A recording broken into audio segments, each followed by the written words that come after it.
Aucune pression. Alors, Hein? ça va bien aller. Bonjour tout le monde. Je vais essayer de faire ça vite, mais j'ai coupé déjà beaucoup de mon texte là, mais le voile islamique, le cheval de Troie de l'islam fondamentaliste des ayatollahs. Permettez-moi d'abord de remercier les organisatrices et organisateurs de cet événement. Un merci tout spécial à Myriam qui m'a lancé une invitation à venir m'adresser à vous. N'étant ni sociologue, ni philosophe, ni historienne, n'étant ni théoricienne de droit, ni un penseur ayant une réflexion originale de la laïcité, je ne vous cache pas que c'est habité d'un certain sentiment de doute que j'ai préparé cette allocution sur le thème de l'éducation à la laïcité. En fin de compte, je n'ai rien d'autre à vous offrir que les constats, les leçons et les enseignements que j'ai tirés de mon expérience personnelle. Une expérience personnelle qui n'est pas sans nul autre pareil, mais qui tranche néanmoins avec celle de Québécois de vieille souche. Suffisamment en tout cas pour mériter quelques explications contextuelles. Je suis née à Téhéran, en Iran d'après la révolution islamique. Tout juste quelques semaines avant la fin de la guerre Iran-Irak. La plupart des Occidentaux entretiennent une vision de l'Iran qui a été teintée par les images qui leur sont provenues pendant près de 20 ans d'Afghanistan. Mon pays d'origine est considérablement plus urbain et industrialisé que la plupart de ses voisins. C'est un pays avec une population jeune et fortement scolarisée, une vivacité culturelle, artistique et littéraire. C'est toutefois un pays qui avoue son remarquable élan modernisateur être interrompu par des troubles sociopolitiques vers la fin des années 1970, qui ont culminé par la confiscation de pouvoir par une caste de religieux qui ont imposé un régime théocratique autoritaire qui exporte depuis ce temps une vision rigoriste et politique de l'islam. La vie en Iran, sous le joug des ayatollahs et des mollahs, pousse à la dissociation, à la duplication, à la duplicité. On porte le voile en public. On police nos propos et nos comportements. On évite d'aborder les sujets épineux. Dans le privé, on se permet de souffler un peu. Notre existence dans l'espace public se résume à être un individu potemkin. On nous montre de soi-même qu'une façade qui est conforme à ce que le régime souhaite voir, mais qui est factice. La seule place où on peut se permettre d'être intégralement soi-même est dans notre foyer, dans l'entre-soi. Et encore, ce n'est pas vrai pour tout le monde, car le régime encourage la délation. J'aimerais maintenant vous partager quelques souvenirs disparates que j'estime révélateurs de certains éléments essentiels sur lesquels je reviendrai un peu plus tard. Je devais avoir 18 ou 19 ans. Je n'étais pas encore admise au baccalauréat. Je marchais vers un nouveau centre d'achat qui venait d'ouvrir près de chez moi. J'avais donné rendez-vous à ma meilleure amie Hanie. J'étais arrivée à l'heure au lieu de rendez-vous, mais Hanie était en retard. En parcourant de regard les environs dans l'espoir de distinguer la silhouette de mon ami, j'aperçois un van blanc appartenant au Gashdershot, la police de la moralité. C'est la première fois que je vois ces camions-fourgons d'aussi près. Il n'y a pas longtemps qu'ils ont commencé à se stationner ainsi à peu près partout en ville et à se faire plus visibles. Je porte le hijab de même qu'un manteau vert, ma couleur favorite, dont les manches s'arrêtent à la moitié de l'avant-bras. Il n'en faut pas plus pour qu'un agent de la police de mort s'approche de moi. Il me demande d'entrer dans le van afin qu'on me remette des fausses manches à enfiler avant de me laisser vaquer à mes activités. Avec la naïveté d'une adolescente, n'ayant jamais encore eu à composer avec la Gashdershot, je leur fais confiance. Je me souviens d'être montée à bord du van et d'avoir vu la porte se fermer derrière moi. Paniquée, j'ai jeté un coup d'œil furtif autour de moi. Il n'y a pas de fausse manche, je comprends alors que j'ai été piégée. Les Gashdershot ont dû atteindre le quota d'arrestation car j'entends le moteur du véhicule qui se met à démarrer. Pendant les 20-25 minutes que dure le trajet vers la station de police Vozara, où les Gashdershot recevront leur solde pour notre capture, j'ai eu le réflexe d'essayer de gagner à ma cause la femme au tchador qui se trouve avec nous à l'arrière du van pour nous surveiller. J'aborde ce que nous avons en commun, à savoir la religion. Je lui dis que j'étais une bonne musulmane, que je faisais mes prières. Je lui ai ensuite cité une sourate célèbre du Coran, la sourate Al-Baqarah, qui affirme qu'il n'y a pas de contrainte en religion. Enfin, je lui ai rappelé les paroles tenues par l'imam Hussein, le troisième de 12 imams de chiites à Karbala. Si vous n'êtes pas religieux, soyez libre et courageux. Mais rien n'y fait. Son regard distant et froid refuse obstinément de s'opposer sur moi. Le mien se porte alors sur le sac à main qu'elle porte. C'est un vieux sac défraîchi, usé à la corde. À ce moment, je comprends que mes efforts pour attirer sa sympathie étaient vains. Capturer des jeunes femmes et les livrer au régime afin que celui-ci les brise leur résistance, c'est son gagne-pain. La femme au tchador est devenue un rouage de régime théocratique, totalitaire, par nécessité pécuniaire. Ce jour-là, comme Mahsa Amini, plus d'une décennie plus tard, je me suis retrouvée sans défense, aussi vulnérable qu'un agneau au milieu des loups, entièrement à la merci d'un groupe d'hommes dont la tâche consiste à mettre sourdement en sourdine leur conscience et à libérer l'animal insensible et violent qui se tapit dans la part d'ombre au cœur de la bête humaine. Ce sont précisément ces hommes et leurs actes violents qui permettent au régime des Mollahs d'exister, de durer et de maintenir 80 millions d'êtres humains dans la sujétion. À la différence de Mahsa Amini et de tant d'autres femmes, j'ai eu la chance de m'en tirer sans être battue, violée ou agressée sexuellement. C'est aussi ce jour-là que j'ai arrêté de prier. J'ai quitté l'Iran à l'âge de 26 ans pour aller poursuivre mes études à Cambridge en Angleterre. Lorsque je repense à cette période de ma vie, un souvenir marquant me revient sans cesse à l'esprit. Cosmopolite, polyglotte, hautement scolarisé, ayant été exposé depuis l'enfance dans la culture américaine et occidentale et ayant effectué des courts séjours en Europe et au Japon, je me croyais libre, mais j'étais encore dans les fers. Seulement mes chaînes étaient invisibles. Le jour, je croquais dans le British Way of Life à plein dents. Le soir venu, toutefois, j'étais tourmentée par les démons de mon passé en théocratie.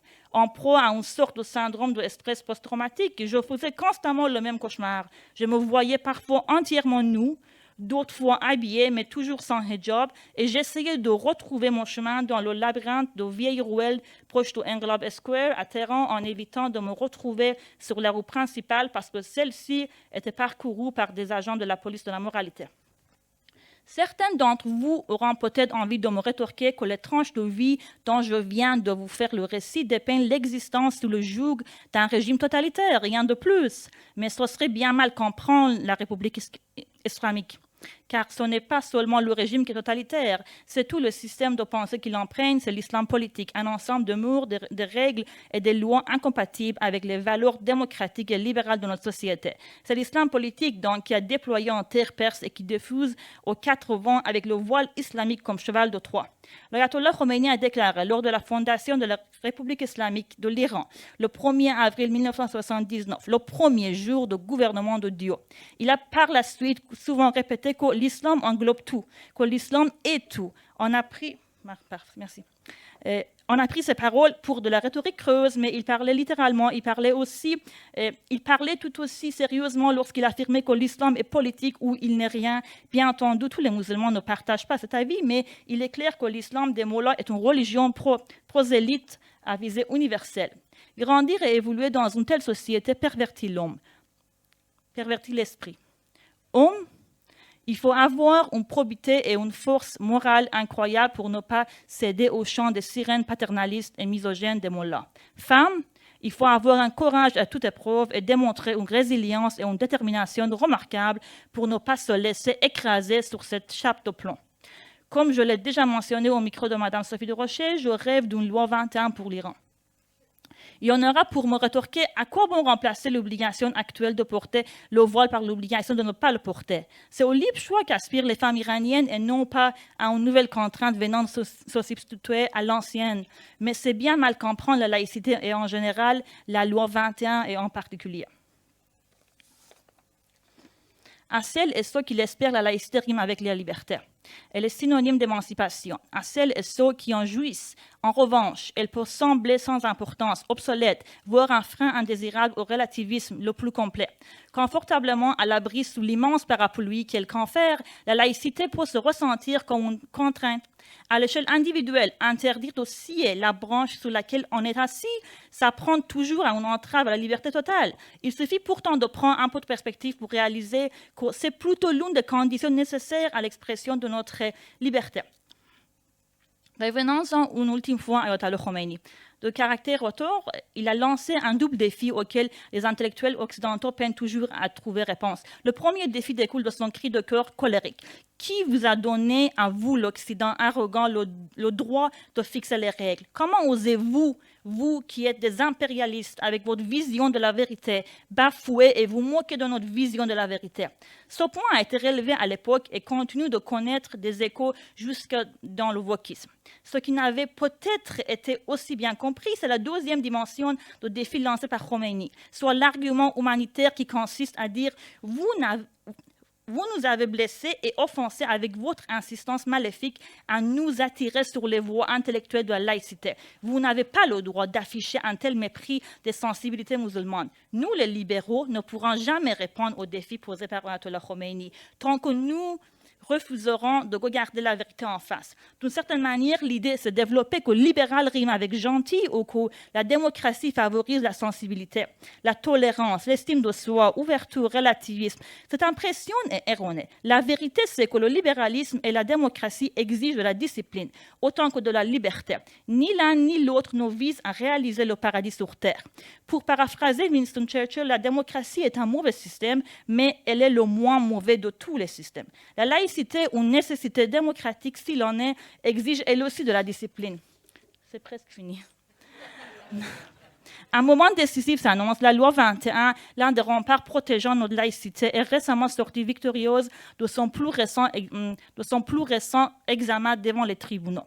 Mais n'allons pas nous imaginer que la victoire est finale et définitive. La loi sera contestée, sinon devant la Cour suprême, à tout le moins dans l'espace public, elle sera en botte à l'opprobre. Mais nous tiendrons ferme, nous ne plierons pas les chines, nous demeurons droit dans nos bottes, la tête haute, car nous saurons que s'il est vrai que ce qui importe est ce que les femmes ont dans la tête et non pas sur la tête, les deux ne sont pas totalement sans rapport. Merci.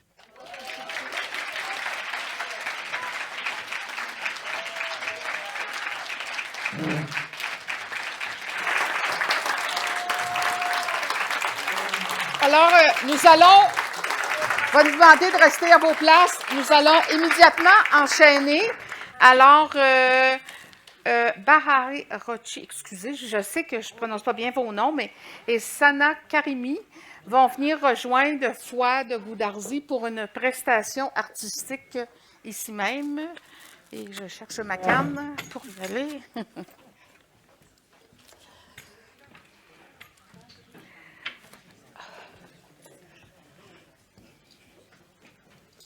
Je t'ai cherché à l'heure du dîner, puis je l'ai vu.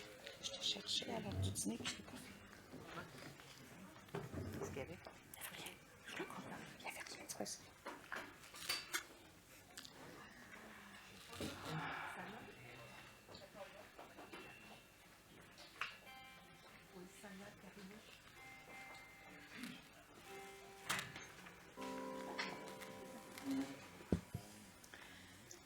Bonjour tout le monde. Merci de nous avoir donné l'opportunité pour présenter le mouvement Femmes et Liberté. Dans cette partie, je vais lire un petit texte socio-littéraire qui est écrit par moi-même au titre de Antigone de l'Iran. Parce que d'après le...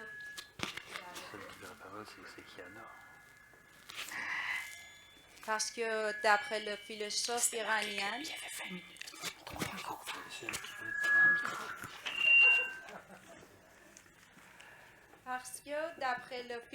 iranien, Ramin Jahanbeglou, il dit que les femmes qui luttent ces jours-ci en Iran sont des Antigones de l'Iran. Alors, ensuite, je vais lire un poème de Michel Ménager, le poète français, qui est écrit sur la liberté, au titre de Désobéir pour chanter le monde. Et en même temps, mon amie Sana Karimi va dessiner une image en lien avec la révolution Femmes et Liberté. C'est la même image qui se trouve sur les t-shirts et les macarons que nous avons préparés au centre socioculturel Simon. Et on les a mis sur notre table, vous pouvez aller les voir. Ainsi que Fouad va nous accompagner en jouant l'instrument iranien appelé setar.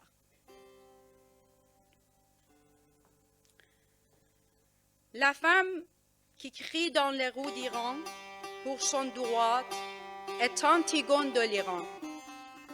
Antigone est une épopée de choix, une épopée de fidélité à la vérité.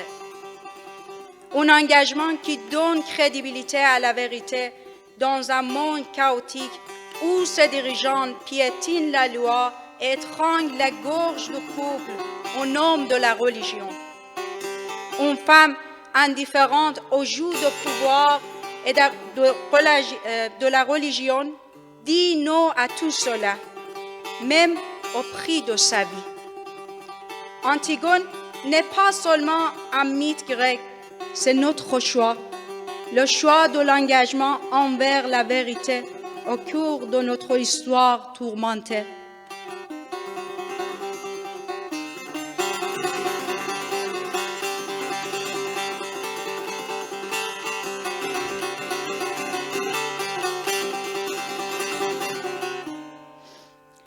Les mots que nous prononçons avec la puissance trouvent leurs racines dans nos croyances.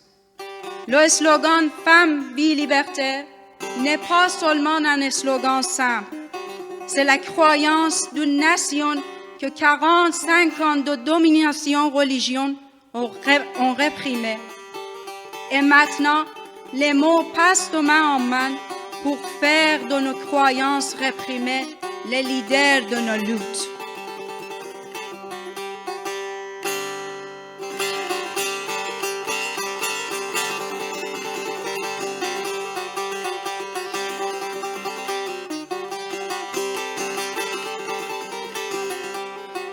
Après 45 ans, nous dressons face au régime religieux avec un grand non. La laïcité est une approche humaniste pour vivre ensemble. Elle est la compagne de la paix, de la tranquillité et de l'amitié humaine. C'est une philosophie centrée sur l'humain et non sur l'idéologie. Et nous devons travailler à sa création et à sa préservation chaque instant, chaque jour.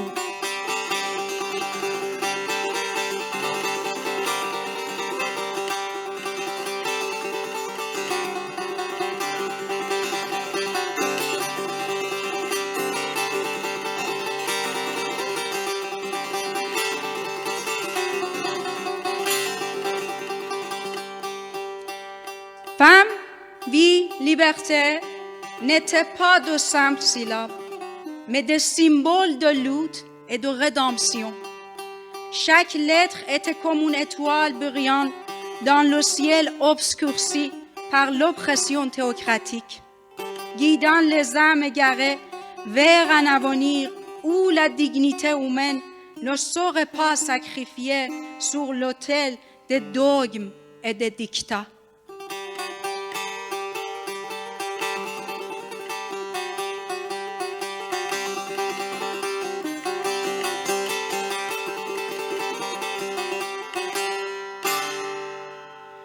Ainsi, dans les ruelles et les places bruyantes, Antigone de l'Iran continuait à élever sa voix, non pas comme une solitaire, mais comme une muse inspirante pour tous ceux qui rêvaient d'un monde où la justice et la liberté étaient des réalités et non des chimères lointaines de la théocratie.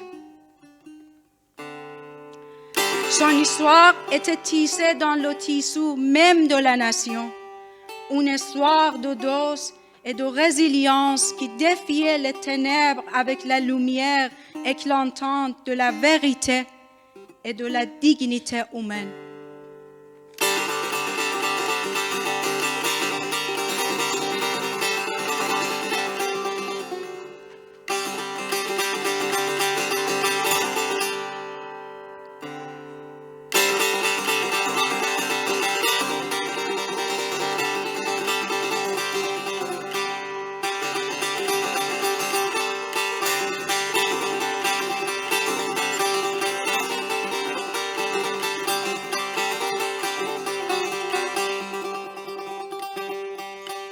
désobéir comme chantait le monde.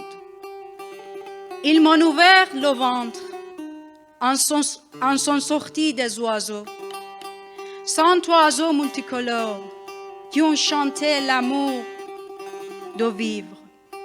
Ils m'ont crevé les yeux, en ont jailli de sources claires, de sources fortes et vives, qui ont rafraîchi la terre lasse. Ils m'ont arraché les ongles, et chaque fois une fleur s'ouvrait pour qu'un papillon s'y posât ou une abeille parfumée.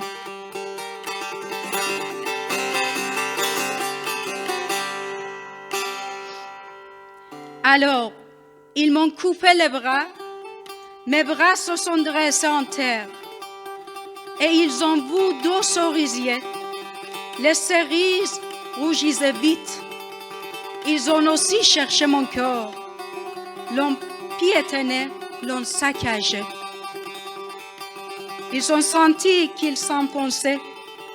Un lac naissait sous leurs pieds sales. Ils sont partis fous de colère, terreur de me sentir partout si proche. Et les oiseaux au-dessous d'eux chantaient que je n'étais pas mort.